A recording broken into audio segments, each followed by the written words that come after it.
Confirm ترین بات ہے۔ اللہ کے نبی صلی اللہ علیہ وسلم تو فرماتے ہیں کہ جب کسی کے گھر میت ہو تو پڑوسیوں کے لیے ہدایت ہے کہ وہ کھانا پکا کر ان کو پہنچائیں، ان کے غم، یہ تو غم کے اندر ہے، یہ تو ہنڈیا میں کچھ نہیں پکائیں گے، یہ تو آگ نہیں جلائیں گے چولہے میں، پڑوسیوں کو چاہیے وہ ان کا غم ہلکا کریں، ان کے غم میں شراکت کریں اور کھانا پکا کر کھلائیں۔ اور ایک حدیث میں یتیم کے مال کھانے والے پر بھی اللہ کے نبی نے لعنت کی ہے۔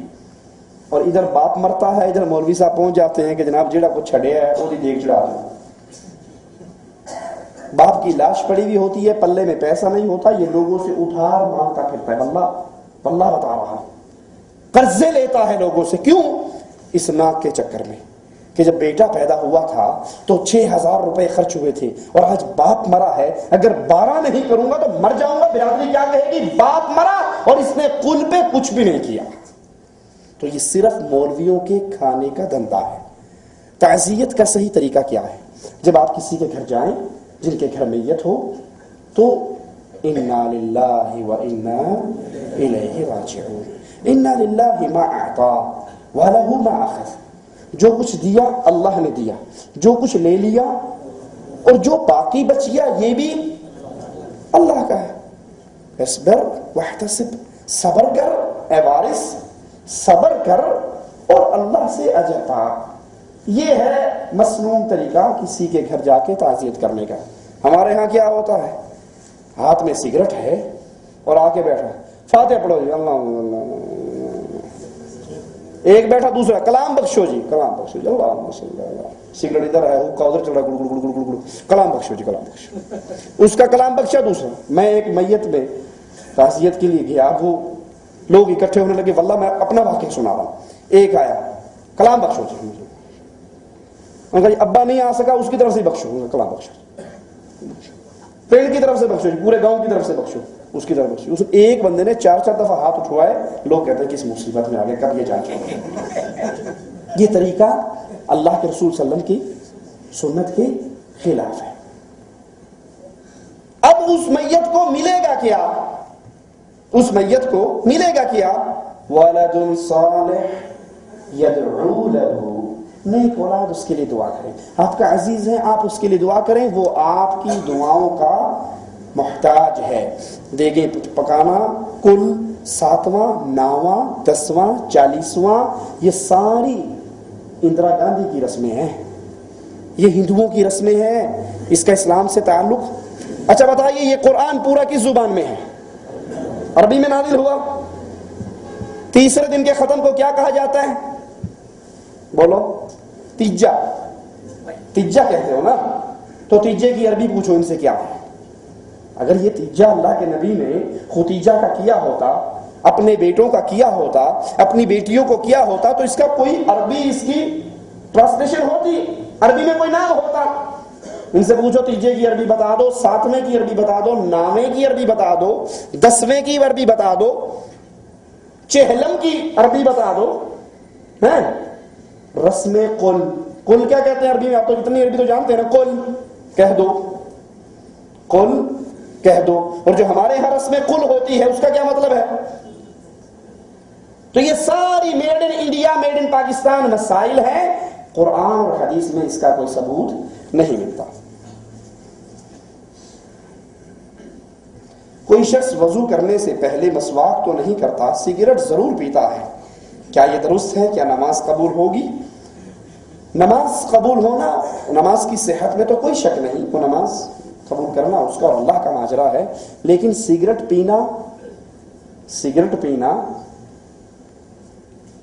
اللہ کے رسول صلی اللہ علیہ وسلم نے فرمایا جو 2 حلال چیزیں کھائے، حلال حرام نہیں، 2 حلال کچی چیزیں کھائے، وہ ہماری مسجد میں نہ آئے۔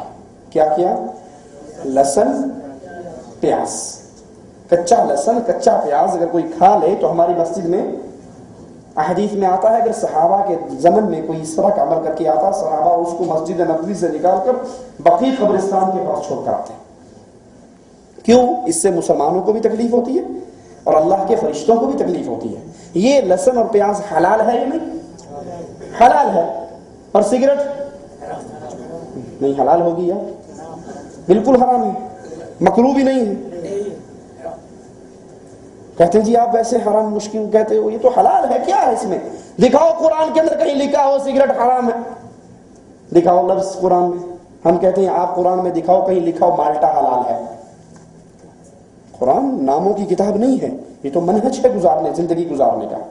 تو وہ حرام چیز جس کی حرمت کا اعلان آسمان والا اپنے کلام میں کرتا ہے کہ اللہ نے کھانے کے لیے پاکیزہ چیزیں حلال کی ہیں اور خبیث چیزوں کو حرام کیا ہے، نشہ والی چیزوں کو جس کی کثرت نشہ دے اس کی قلت بھی حرام ہے۔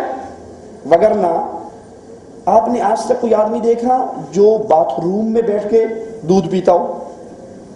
باتھ روم میں بیٹھ کے روٹی ساتھ لے جاتا ہو، باتھ روم میں بیٹھ کے کھاتا ہو، دیکھا کسی کو؟ اور کتنے ہی دیکھے ہوں گے جو ڈر کے چھپ کے اندر ہی کام کر لیتے ہیں، دھواں نکل رہا ہے ہر طرف سے۔ یہ چیز ہی ایسی ہے کہ اس کو پینے کے لیے مناسب جگہ نہیں ہے۔ آپ یہاں مسجد میں بیٹھے ہو تو کوئی کھانے کی چیز آئے، کھانا آ جاتا ہے، مسجد میں کھاتے ہو نہیں کھاتے؟ لیکن سگریٹ کو مسجد میں بیٹھ کے پیے گا؟ کبھی آپ نے دیکھا کسی نے سگریٹ پینے سے پہلے کہو بسم اللہ الرحمن الرحیم، حقہ پینے سے پہلے بسم اللہ پڑھی؟ کوئی الٹے ہاتھ سے سگریٹ پی رہا اور کسی مسلمان نے کہا یار اللہ سے ڈر، سیدھے ہاتھ سے پی۔ کھاتا مسلمان سیدھے ہاتھ سے، پیتا سیدھے ہاتھ سے، تو یہ چیز ہی حرام ہے۔ اچھا مزے کی بات، ہر چیز آپ بازار سے بقالے سے جو مرضی لے لو، زیتون کا تیل بھی لوگے تو اس کی ایکسپائری ڈیٹ ہوتی ہے، دیکھا ہے نا؟ ہر چیز پہ ایکسپائری ڈیٹ ہے کہ یہ اتنے دن ٹھیک رہے گا، اتنے دن کے بعد یہ خراب ہو جائے گا۔ سگریٹ کی پوری ڈبی اٹھا لو، پورا پیکٹ اٹھا لو، اس پہ ایکسپائری ڈیٹ کیوں؟ کیونکہ پہلے دن سے ہی خراب ہے۔ ایکسپائری ڈیٹ اس پہ ہوتی ہے جو پہلے ٹھیک پھر خراب ہوئی، یہ تو پہلے دن سے حرام ہے، پہلے دن سے خراب ہے۔ اس پہ ہاں اتنا لکھا ہوا ہوتا ہے کہ وزارت صحت کا اعلان ہے یہ صحت کے لیے مضر ہے، اور جو مشوری دینے والے ہوتے ہیں وہ کیٹو پہاڑی پہ چڑھا کے سگریٹ پلاتے ہیں، اور سگریٹ پینے والے کو اگر آپ یہاں تک بلاؤ تو بیچارے کو سانس چڑھ جائے گا۔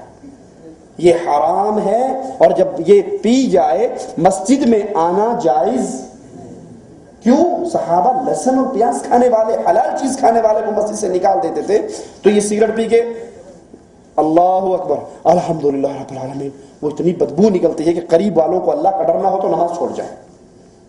ٹھیک ہے، یہ حرام چیز ہے، اللہ سے ڈریے، توبہ کیجئے، اور اس گندگی کو اپنے منہ سے نہ لڑائیے۔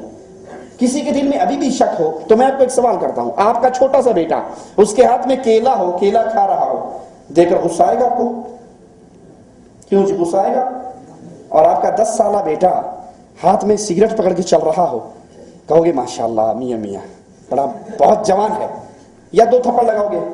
حالانکہ باپ خود پیتا ہے، باپ خود پی رہا ہے، لیکن 10-12 سال کے بچے چھوٹے بھائی کو پینے نہیں دیتا، کیونکہ اس کا ضمیر کہہ رہا ہے جو میں پی رہا ہوں یہ گندگی ہے، یہ غلاظت ہے، یہ حرام کاری ہے۔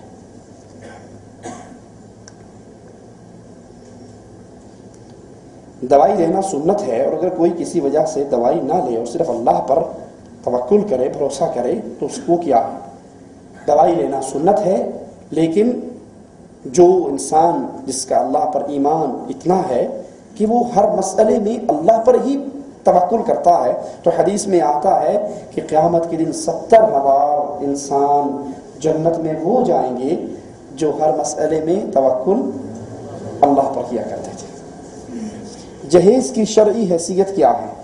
براہ کرم کتاب و سنت کی روشنی میں جواب دیجیے۔ جہیز جہیز جہیز ایک لعنت ہے، جہیز ایک لعنت ہے جو ہمارے معاشرے میں جہیز کا جو تصور پیدا ہو چکا ہے، یہ تصور ہندوانہ تصور ہے۔